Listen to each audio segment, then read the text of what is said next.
राधे राधे साथियों, स्वागत है आपका मेरे यूट्यूब चैनल में। तो हम भाषा विज्ञान एवं भाषा शास्त्र पढ़ रहे हैं, जो कि HPRC ये जो संस्कृत टीचर की वैकेंसी है उनमें जो है सिलेबस में लगा है, तो हम सिलेबस के अनुसार ही पढ़ रहे हैं। तो पहली एक वीडियो हम इसकी बना चुके हैं, जिसमें हमने भाषा और वाक्य के बीच का अंतर समझा और उसके बाद हमने भाषा की उत्पत्ति और भाषा के कार्यों के बारे में जो है चर्चा की है। तो जिन छात्रों ने वो वीडियो नहीं देखी है पिछली वीडियो, तो सबसे पहले उस वीडियो को देख कर आए, क्योंकि वहाँ से जो है एक भूमिका हमने बांध दी है और वहीं से जो है सिलेबस भी शुरू हुआ है। आज हम जो हमें सिलेबस में स्वनिम विज्ञान लगा है उसके बारे में हम देखेंगे कि स्वनिम विज्ञान क्या है, वो क्या होता है। तो इनके बारे में आज हम चर्चा करेंगे, जितनी चर्चा हो सके। उसके बाद आगे हमारा सिलेबस बालाघात है, दीर्घता है और स्वन है, और उसके बाद वाक्य विन्यास के घटक है, पद क्रम, अर्थ परिवर्तन के कारण। इस प्रकार से हमारा पूरा जो है सिलेबस है। तो आज हम जो स्वनिम विज्ञान है, ध्वनि विचार पर चर्चा करेंगे। तो हमारे पास सबसे पहले स्वनिम विज्ञान अर्थात ध्वनिग्राम भी इसे कहा जाता है, ये विज्ञान है।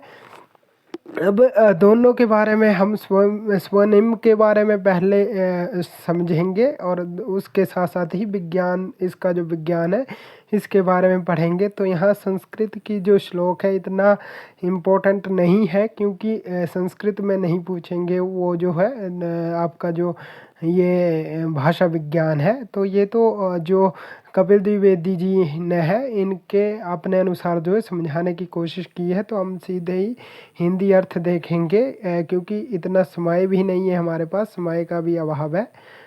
तो जो स्वनिम विज्ञान में मूल ध्वनियों का बोध करवाया जाता है। जो हमारी भाषा की मूल ध्वनियाँ हैं उनका बोध कहाँ पे करवाया जाता है? स्वनिम विज्ञान में करवाया जाता है। ये प्रश्न आपको पूछा जा सकता है कि मूल ध्वनियों का बोध कहाँ करवाया जाता है? तो स्वनिम विज्ञान में करवाया जाता है। आपसे छोटी सी रिक्वेस्ट है मेरी कि साथ में पेन और कॉपी ज़रूर रखें, क्योंकि एक बार तो यहाँ से आप पढ़ लोगे और उसके बाद जो है ये जो आपको मैं मटेरियल करा रहा हूँ ये कहीं नहीं मिलेगा। और सबसे बेस्ट मटेरियल है ये, कपिल द्विवेदी जी की पुस्तक है, सबसे बेस्ट मटेरियल है। और यहीं से प्रश्नकर्ता जो है प्रश्न का निर्माण करते हैं। तो आप पेन और कॉपी साथ में ज़रूर रखें। तो जो हमारी मूल ध्वनियों का बोध जो है स्वनिम विज्ञान से करवाया जाता है। इसमें ध्वनियों के विश्लेषण और विवरण के साथ उनके लिपि रूप में अंकन का वर्णन किया गया है कि सबसे पहले ध्वनि कैसे आई, उसको लिपिबद्ध कैसे किया गया, उसका विश्लेषण विवरण क्या है। इन सब पर जो है ध्वनि विज्ञान जो स्वनिम विज्ञान है, स्वनिम, उसमें चर्चा की जाती है। ये किसी विशेष भाषा से संबंध होता है। अब हर भाषा का अलग अलग स्वनिम विज्ञान होता है, जैसे संस्कृत का अलग है, हिंदी का अलग है। इस प्रकार से जो है अलग अलग जो है हमारा भाषा, अलग अलग भाषाओं के साथ इसका संबंध होता है। इसमें समान ध्वनियों को एक वर्ग में रखा जाता है, जो बिल्कुल समान ध्वनियाँ हैं उनको अलग रखा जाता है। और ध्वनियों की समानता, विषमता और विवर्ण के द्वारा उनको छांटा जाता है। पहले दो भागों में इन्होंने बांट दिया। एक तो इन्होंने कहा कि जो समान ध्वनियाँ हैं उनको एक अलग रख देंगे हम, और जो साथ में समानता, विषमता और विवर्ण के द्वारा उनको छांटा जाएगा। समानता को देखते हुए और उनकी विषमता को देखते हुए और विवर्ण के द्वारा जो है उन ध्वनियों को छांटा जाएगा। अब कपिल द्विवेदी ने एक अपना श्लोक यहाँ पे निर्माण किया है। भाषा विशेषः संबंधो लंघिष्टः सार्थको ध्वनि समध्वने प्रतिनिधि भेदकृत स्वनिमो मतः। इस प्रकार से इन्होंने कहा है कि भाषा विशेष अर्थात भाषा विशेष से संबंध है जो लघुतम सार्थको ध्वनि, जो स्वनिम किसी भाषा विशेष से संबंध लघुतम सार्थक ध्वनि है। ये जो है किसी भाषा से, जैसे हमने कहा स्वनिम जो है किसी भाषा से संबंधित होगी। ये एक लघुतम अर्थात छोटी सार्थक इकाई है। ये समान ध्वनियों की प्रतिनिधि होती है, बिल्कुल जो समान ध्वनियाँ हैं उनकी प्रतिनिधि करती है। अन्य ध्वनियों से किसी रूप में भिन्न होने के कारण इनको भेदक ध्वनि माना जाता है। अगर कोई ध्वनि भिन्न है तो उसको भेदक कहा जाता है। अब इसका जो स्वनिम विज्ञान है ये नाम कैसे पड़ा है, तो सबसे पहले आपने जो यहाँ पे समझा कि स्वनिम विज्ञान क्या है, तो जहाँ पे हमें मूल ध्वनियों का बोध करवाया जाए उसको स्वनिम विज्ञान कहते हैं। ये आपको याद रखना है। उसके बाद अब इसके जो स्वनिम विज्ञान है इनके विभिन्न नाम हैं। इसको बहुत नामों से जाना जाता है और ये इम्पोर्टेंट है, ये आपको लिख लेना है कि कहाँ पे किस नाम से इसको जाना जाता है। तो इसको जो है फोनीमिक्स जो इसका पहला नाम है, फोनीमिक्स के लिए हिंदी में अनेक शब्द प्रचलित किए हैं।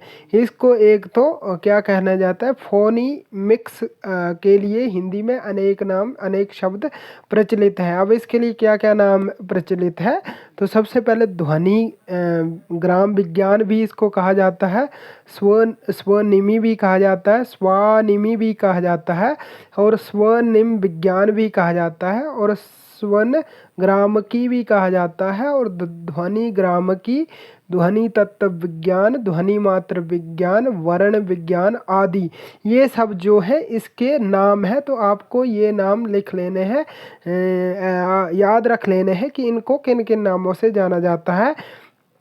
इसमें से स्वनिम विज्ञान और ध्वनि ग्राम विज्ञान नाम अधिक प्रचलित है। सबसे अधिक जो जानने वाले नाम है वो है स्वनिम विज्ञान और ध्वनि ग्राम विज्ञान। और फोन अर्थात फोन के लिए स्वन शब्द है। अब जो फोन है उसके लिए स्वन शब्द का प्रयोग किया गया है। अब वहाँ स्वन और स्वनिम दो वस्तुएं हमारे पास। तो स्वनिम जो हमने पढ़ रहे हैं कि मूल इकाइयों को, और अगर पूछा जाए कि स्वन किसे कहा जाता है, जो स्वन है, तो फोन के लिए जो है स्वर्ण शब्द का प्रयोग किया गया है। ये भी परीक्षा में पूछा जा सकता है, इम्पोर्टेंट है, इसको भी लिख लीजिए कि फोन के लिए स्वर्ण शब्द का प्रयोग किया जाता है। अतः फोनीम को स्वनिम और फोनीमिक्स को स्वनिम विज्ञान कहना अधिक उपयुक्त है। अब फोनीम को स्वनिम और फोनीमिक्स को स्वनिम, जब मिक्स लग जाएगा उसके साथ तो विज्ञान भी जुड़ जाएगा, लेकिन फोनीम ही लगेगा तो केवल स्वनिम ही रहेगा। तो फोन का अनुवाद ध्वनि करने पर फोनीम के लिए ध्वनिग्राम और फोनीमिक्स के लिए ध्वनि ग्राम विज्ञान शब्द होंगे। अब जब हम फ़ोन का अनुवाद करेंगे तो उसको जब अनुवाद करेंगे ध्वनि करने के पर, तो फोनीम के लिए जो शब्द प्रयोग होगा वो ध्वनिग्राम होगा और फोनीमिक्स के लिए ध्वनिग्राम विज्ञान। वही मैंने कह दिया, जब मिक्स लग जाएगा तो पीछे विज्ञान लग जाएगा और फोनीम ही रहेगा तो केवल ध्वनिग्राम ही रहेगा। ये आपको याद रखना है। अब जो हमारा स्वनिम विज्ञान है ये है क्या, इसके बारे में भी हम देख लेते हैं। तो स्वनिम विज्ञान अर्थात इसको फोनीमिक्स भी कहते हैं, ये आपको याद रखना है जो हमने ऊपर पढ़ाई है। तो भाषा शास्त्र का एक प्रमुख अंग है। इसमें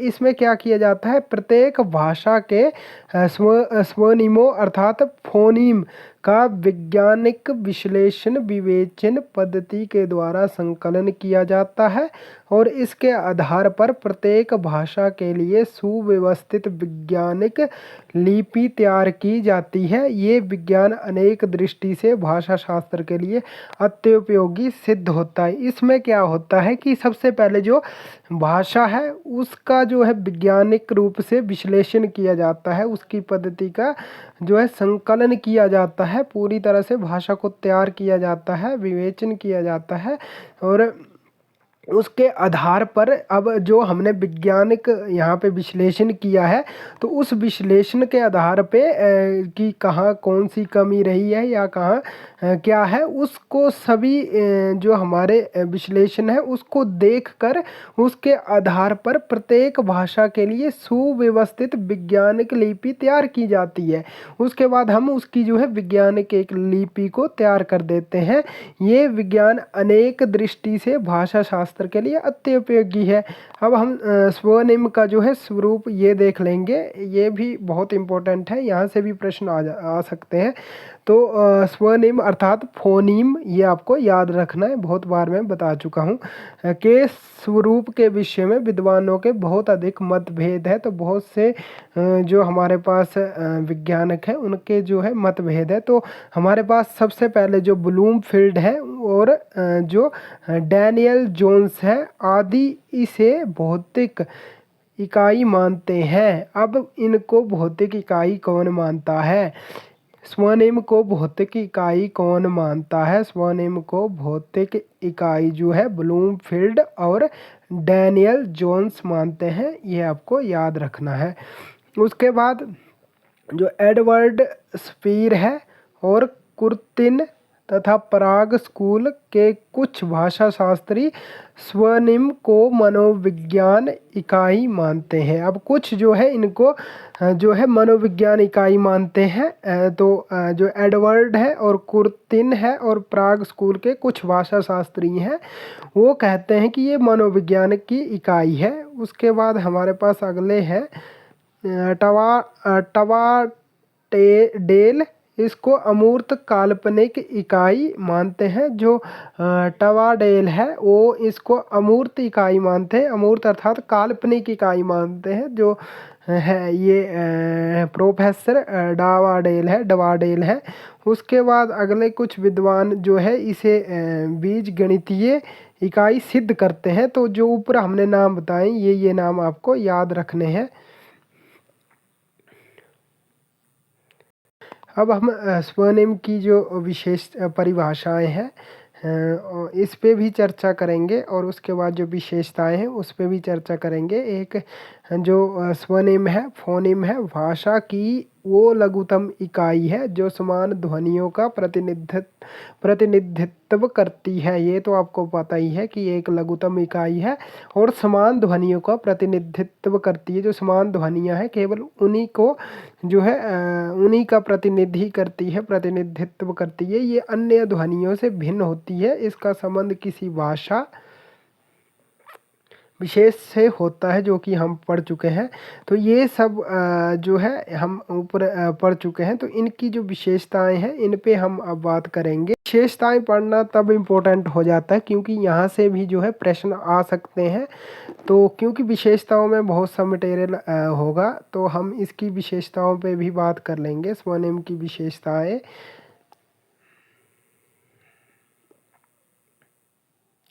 तो सबसे पहली विशेषता है हमारी पास स्वनिमो या फोनीम।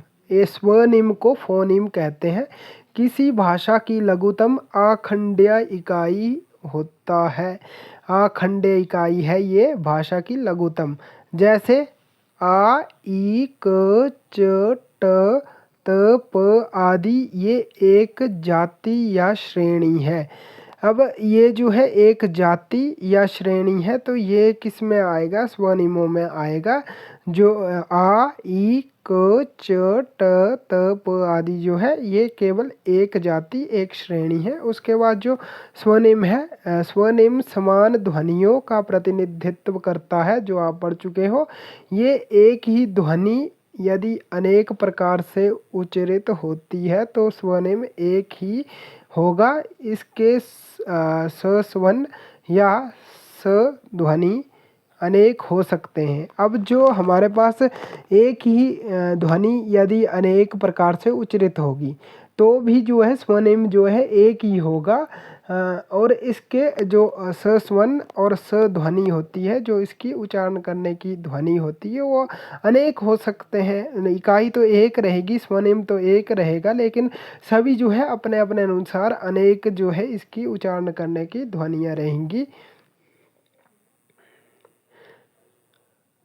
अब जो स्वनिम है, स्वनिम में अर्थ परिवर्तन की शक्ति होती है, ये आपको याद रखना है, इम्पोर्टेंट बिंदु है कि स्वनिम में जो है अर्थ परिवर्तन की शक्ति होती है। जैसे काल गाल, लाल में क ग ल स्वतंत्र स्वनिम है। अब जो लाल यहाँ पे काल बोला इन्होंने, काल को इन्होंने गाल, काल गाल और लाल, यहाँ पे जो है 3 शब्द ले लिए इन्होंने। तो काल में जो है क और गाल में ग और जो हमारे पास लाल में ल, ये जो है स्वतंत्र है। क्योंकि स्वतंत्र कब है? क्योंकि ये पहले पहले अक्षर हैं तो ये स्वतंत्र ही रहेंगे। क्योंकि अब जो दूसरे हैं, जैसे क के बाद आल, जैसे क को हटा देंगे तो आल आल कोई शब्द नहीं बचेगा, ग को हटा देंगे तो अल कोई शब्द नहीं बचेगा, ल को हटा देंगे तो अल भी निरर्थक शब्द होंगे। तो अगर ये स्वतंत्र शब्द नहीं होंगे तो जो है इनका कोई भी महत्व नहीं बचेगा। अतः इसके भेद से अर्थों में अंतर हो जाता है। अब ये नहीं लगाएंगे तो अर्थों में अंतर हो जाएगा। और स्वर्ण या ध्वनि में अर्थ परिवर्तन करने की शक्ति नहीं होती है, ये बात आप याद रख लीजिए। सबसे पहले अर्थ परिवर्तन की शक्ति होती है, लेकिन किस में होती है? स्वनिम में। अब स्वनिम ये पूरा है, गाल लाल और काल। अगर क से काल से क हटा दिया जाए तो जो है ये स्वर्ण अर्थात ध्वनि ही बन जाएगी। तो ध्वनि जो होती है, जो सध्वनि होती है, स्वर्ण और सध्वनि अर्थात जो उच्चारण करने का तरीका है उसमें अर्थ परिवर्तन नहीं होता है। आप जैसे भी बोलो, जैसे काल को आपने बोल दिया काल, फिर काल काल, इस प्रकार से अलग अलग तरीके से आपने उसका उच्चारण किया है तो उसमें अर्थ परिवर्तन नहीं होगा, ये कहना चाह रहे हैं। तो ये इतना ही है, तो इसमें ये विशेष चीज़ें याद रखनी है। अब यहाँ एक और इन्होंने कहा है कि स्वनिम समीपवर्ती ध्वनियों से प्रभावित होता है। जैसे लाल लूट, उल्टा में ल ध्वनि, लाल में ल और आ के कारण कंठस्थ से प्रभावित है, और लू में ऊ के कारण जो है जीव कुछ। अब यही है कि हम जब लाल बोलते हैं तो लूट भी इसी की तरह जो है सेम शब्द है, तो उसमें जो है हमारे कंठ में कंठ स्थान जो है प्रभावित होता है जब हम जोर से बोलते हैं। तो लो, जब हम आगे का शब्द यहाँ बोला इन्होंने कि सबसे पहले यहाँ कि कुछ जीव, जब हम लू बोल रहे हैं तो ऊ के कारण जो है हमारे कुछ, जब लू का ऊ भी हम साथ में बोल रहे हैं तो आगे आती है, और उल्टा में परवर्ती ट के कारण जीभ प्रतिवेष्टित होती है। इस प्रकार तीनों ल के उच्चारण के में अंतर है। अब तीनों ल के उच्चारण में अंतर क्यों है? क्योंकि ल जो है सब अलग अलग है। अब अंतर क्यों है? क्योंकि ल में जो है यहाँ पे लाल, अब यहाँ लूट, तो लूट में ऊ है, तो ये कहना चाह रहा है कि जब हम लूट बोलते हैं तो इसमें अंतर है, लाल में अंतर है, और उल्टा में भी हम अलग है क्योंकि ल आधा है। ये यही कहना चाह रहा है कि जब हम उच्चारण करते हैं तो हमारे कंठ स्थान पे या जीभ पे कहीं ना कहीं जोर पड़ता है। तो ये जो है सभी शब्द जो है यहाँ सेम शब्द है लेकिन जो है अलग अलग है। ल में जो है ऊ की मात्रा लगने से और ल आधा होने से जो है ये अलग अलग शब्द हो जाते हैं। अब अगला पॉइंट जो हमें सिलेबस में लगा है वो है स्वनिम और सस्वन। तो इसके बारे में हमें सबसे पहले स्वनिम का रूप देखेंगे और उसके बाद इन दोनों का अंतर देखेंगे। और आज के लिए इतनी ही क्लास, क्योंकि ये टॉपिक जो है थोड़ा टफ है तो आप इसे ध्यान से देखिए, बार बार देखिए और कॉपी पे जो है अच्छी तरह से इसको समझ लें।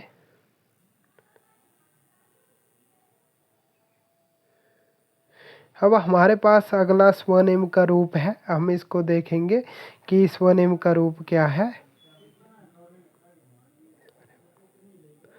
अब स्वनिम, सबसे पहले जो स्वनिम है इसमें हम देखेंगे कि भाषा में 2 प्रकार की ध्वनियाँ होती है। भाषा में हमेशा 2 प्रकार की ध्वनियाँ होती है। पहली जो है इसको कहते हैं फोनोटिक। ये आप नोट कर लीजिए कि भाषा में कितनी ध्वनियाँ होती हैं, ये प्रश्न आ सकता है। तो भाषा में 2 ध्वनियाँ होती हैं। ये पहली जो है फोनेटिक, जिसको ध्वन्यात्मक या स्वानिक कहते हैं, और दूसरी है फोनीमिक। पहली है फोनेटिक और दूसरी है फोनीमिक, ये आपको याद रखना है। अब दोनों में मौलिक अंतर ये है। अब दोनों में क्या अंतर है ये देख लेते हैं हम। तो अंतर क्या है, सबसे पहले जो फोनेटिक है ये या ध्वन्यात्मक है, ये संकेत भाषण ध्वनि की इकाई को सूचित करता है। अब ये आपको याद रखना है कि फोनोटिक आपसे पूछ सकते हैं कि फोनेटिक जो भाषा है, जो ध्वन्यात्मक संकेत, अर्थात जब हम किसी को भाषण दे रहे हैं तो भाषण करते समय जब हम सूचित करते हैं हाथ से, जब कोई व्यक्ति भाषण कर रहा हो तो जब हमारे हाव भाव है, हम हाथ उठाते हैं, तो उस इशारा इत्यादि साथ साथ करते रहते हैं भाषण के साथ, तो उस ध्वनि को जो है फोनेटिक भाषा कहते हैं, फोनोटिक भाषा कहते हैं। और 100 बार क बोलने पर 100 क के इकाई होती है। जब हम 100 बार क बोलते हैं तो वहाँ पे स का क इकाई होती है।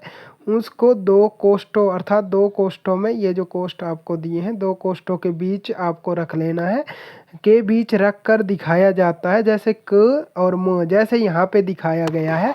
अगर आपसे ऐसे प्रश्न पूछ लिया जाए कि जो हमारे पास फोनेटिक ध्वनि है, ये है फोनेटिक ध्वनि पढ़ रहे हैं हम, तो फोनेटिक ध्वनि को इस प्रकार से अगर आपको क्वेश्चन आए, क को आपको जो है यहाँ कोष्ठों में जो है इनको किया गया हो, इस प्रकार से जो कोष्ठ बनाए गए हैं क और म के आसपास, ये जो कोष्ठ है, ये अगर बना के आपसे प्रश्न पूछा जाए कि ये कौन सी ध्वनि है, तो ये जो है फोनेटिक ध्वनि है, ये आपको याद रखनी है। उसके बाद अगली हमारे पास ध्वनि है फोनीमिक ध्वनि है, जो या इसको स्वनिमीय ध्वनि भी कहा जाता है। संकेत भाषण ध्वनि के एक वंश, वर्ग या जाति को सूचित करता है। वो जो है जो हम संकेत कर रहे थे पहले में, जो हमारे पास ध्वनि थी, जो हमारे पास पहली ध्वनि थी फोनेटिक, उसमें जो है हम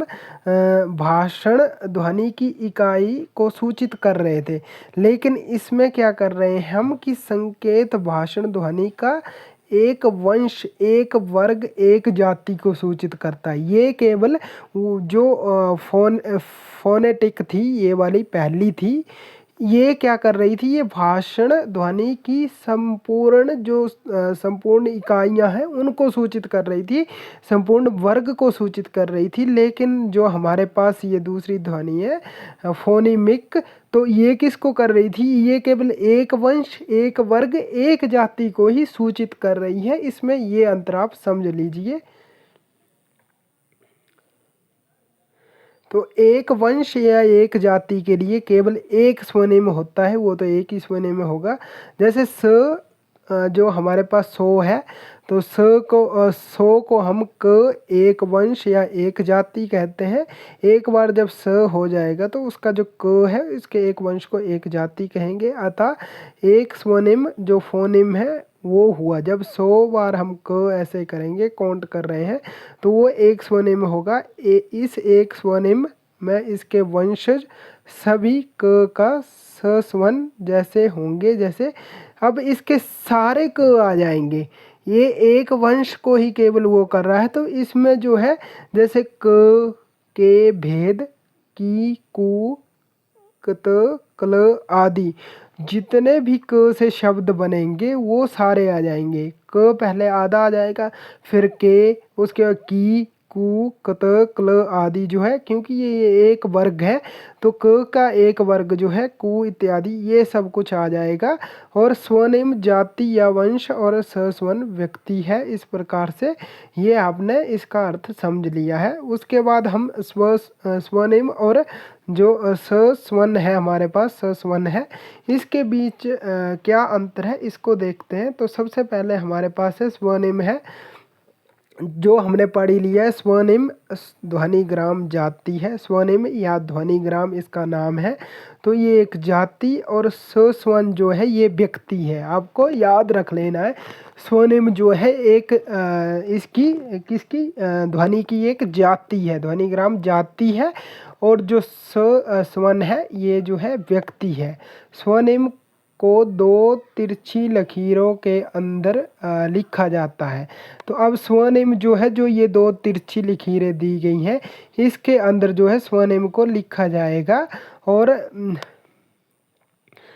हिंदी टाइप में तिरछी लकीरों की सुविधा न होने से इसे दो सीधी लकीरों के बीच में भी लिखा जाता है, क्योंकि अब हिंदी में जो है इस प्रकार की लकीरें नहीं मिलती हैं, तो इनको जो है दो सीधी लकीरों में भी लिखा जाता है। जैसे यहाँ पे इन्होंने ये यहाँ पे लिखा है। तो अगर इससे आपको पूछा जाए कि स्वनिम और स्वस्वन में क्या अंतर है, तो स्वनिम और स्वस्वन में पहला अंतर जो स्वनिम है, इनको दो इन लकीरों के अंदर लिखा जाएगा। जो यहाँ पे इन्होंने लिखा है, जैसे क को दो लकीरों के अंदर लिखा है, ख को भी इस प्रकार से लिखा और ग को भी इस प्रकार से लिखा है स्वनिम में। तो जैसे क हमने लिखा है, तो यहाँ पे दो जब हम दो लकीरें लगा देंगे तो इसको स्वनिम कहेंगे। ये अब स्वनिम ने आपको स्वनिम का अर्थ जो है समझ आ ही गया होगा। अब जो हमारे पास सस्वन है, तो ये जो है इसको एलोफोन भी कहा जाता है। सस्वन को ये स्वस्वन को स्वसंधि भी कहते हैं। तो संध्वनि जो है इसको ये भी कहा जाता है संस्वन, और संस्वन जो है इसको संध्वनि भी कहते हैं, ये आपको याद रखना है। एलो का अर्थ है एक या अन्य, जहाँ तक जो है एक या अन्य जो है इसको कहेंगे। और एक ग्रीक शब्द एलोस का संक्षिप्त रूप है। अब आपसे पूछ लिया जाए कि जो ये संस्वन है इसकी उत्पत्ति कैसे हुई है, तो इसका अर्थ तो सबसे पहले एलो से निकला है। एलो है ये, तो एलो का अर्थ होता है एक या अन्य, एक या और। तो एक ग्रीक का शब्द है एलोस, इसकी उत्पत्ति कहाँ से हुई है, जो एक ग्रीक का शब्द है एलोस, तो उसके रूप में है ये। तो ग्रीक में इसका अर्थ होता है, जो एलोस शब्द है इसका अर्थ होता है अन्य। एलो शब्द का अर्थ क्या है, अन्य, ये आपको याद रखना है। फोन का अर्थ है स्वन या ध्वनि। जो यहाँ पे इन्होंने लिखा है कि एलोफोन, तो पहले हमारे पास एलोफोन यहाँ दिया इन्होंने, तो एलोस शब्द से निकला है ये। तो एलोस शब्द का अर्थ इन्होंने ग्रीक में बताया है अन्य। और जो अगला शब्द है फोन, फोन का अर्थ बताया इन्होंने स्वन या ध्वनि। स्वन को ही ध्वनि कहते हैं, ये आपको याद रखना है। अतः जो एलोफोन है इसका अर्थ हुआ पृथक पृथक या एक एक ध्वनियाँ। या तो पृथक पृथक ध्वनियाँ हैं, अलग अलग ध्वनियाँ हैं, या एक ही एक मतलब सेम सेम ध्वनियाँ हैं, ये याद रखिए। अब जो एक स्वनिम में अर्थात एक जाति जो हम पढ़ चुके हैं, एक जाति में अनेक संस्वन और संध्वनियाँ होंगी। इनको अलग अलग संस्वन माना जाएगा। जब इनमें ये अलग अलग ध्वनियाँ होंगी तो इनको अलग अलग ही माना जाएगा। संस्वनों को दो कोष्ठों में, अब संस्वनों को दो कोष्ठों में लिखा जाएगा इस प्रकार से जो हमारे पास स्वनिम थे इनको ऐसे लिखा जा रहा था एक कोष्ठों में, और इनको जो है कोष्ठों में लकीरों के बीच में जो था उनको लिखा जा रहा था। और जो हमारे पास ये संस्वन है एलोस है, इसको जो है इस प्रकार से दो कोष्ठों में लिखा जाता है, जो ये कह रहे हैं।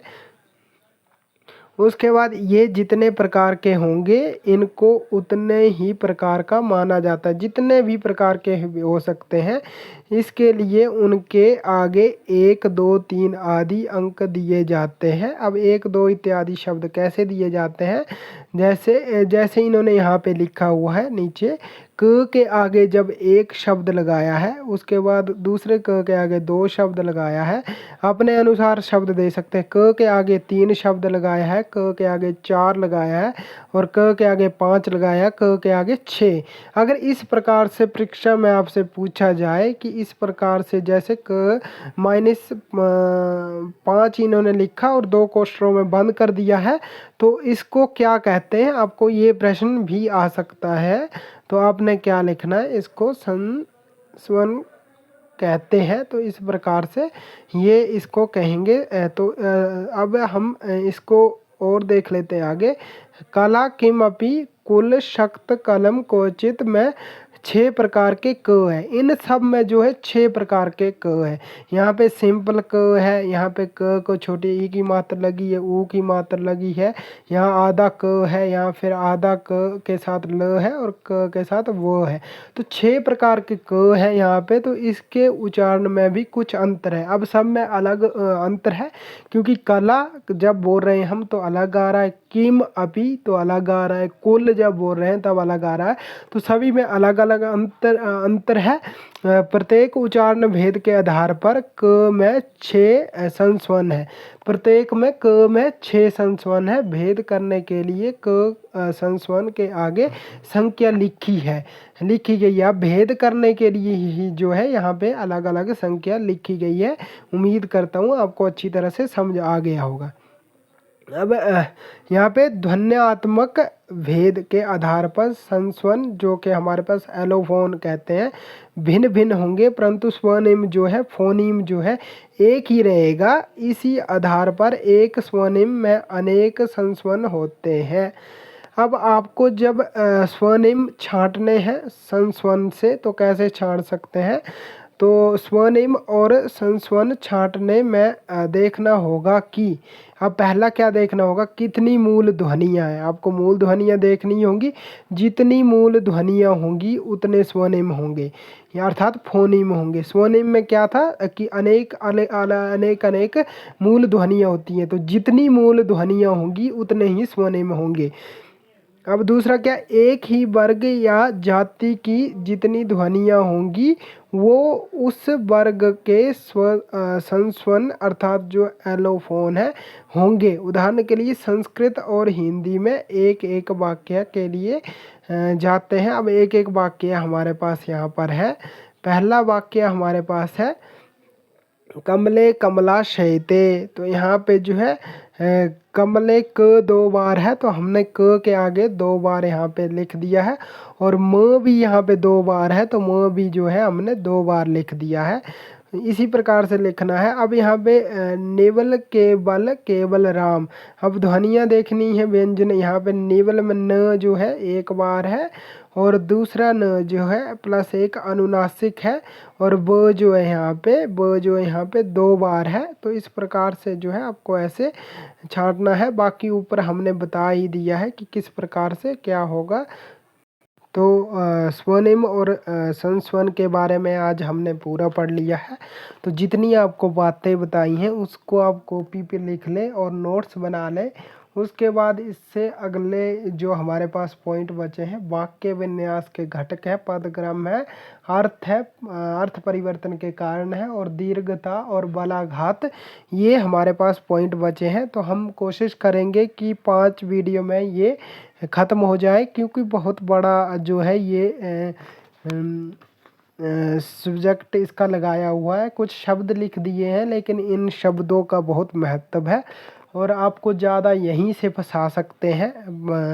लगभग अगर आपने ये भाषा विज्ञान यहाँ से अच्छी तरह से पढ़ लिया तो आपके कम से कम यहाँ से 5 से लेकर 10 क्वेश्चन तक यहाँ आ सकते हैं। 5 से तो ज़्यादा प्रश्न आएंगे ही आएंगे। यहाँ से लगभग 10 क्वेश्चन तक जो है यहाँ से भाषा विज्ञान से आ सकते हैं। तो आप ज़्यादा से ज़्यादा जो है अच्छी तरह से करें इसको, और इसके नोट्स ज़रूर बनाएं और साथ साथ में ही अपने दोस्तों को शेयर कर दें।